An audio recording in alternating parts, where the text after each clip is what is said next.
Hi church, it is great to be with you. Again, the title of today's message is Am I Lazy?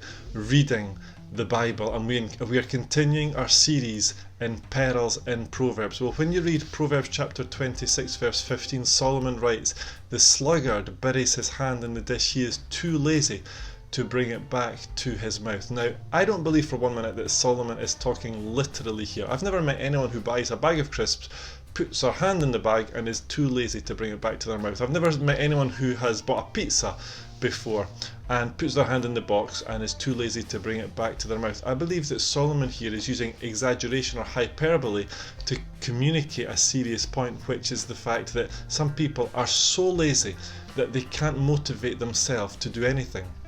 Now, in the Word of God, we often see that food or a feast or a banquet is a picture of the Word of God, the opportunity we have to come and fellowship with God.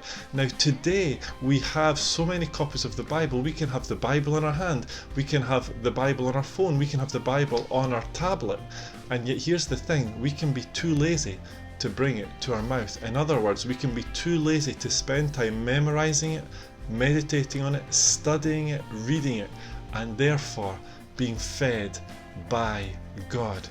We can have the Bible in our hand in the same way that the sluggard can bury his hand in the dish, but he's too lazy to bring it back to his mouth. We can be too lazy to spend time feeding on the Word of God. So during lockdown, church, I encourage us to let it be a time when the Word of God gets into our hearts, into our minds, and when we develop a fresh love for the Word of God. Let's not be like the sluggard who buries his hand in the dish, but is too lazy to bring it back to his mouth. Bless you.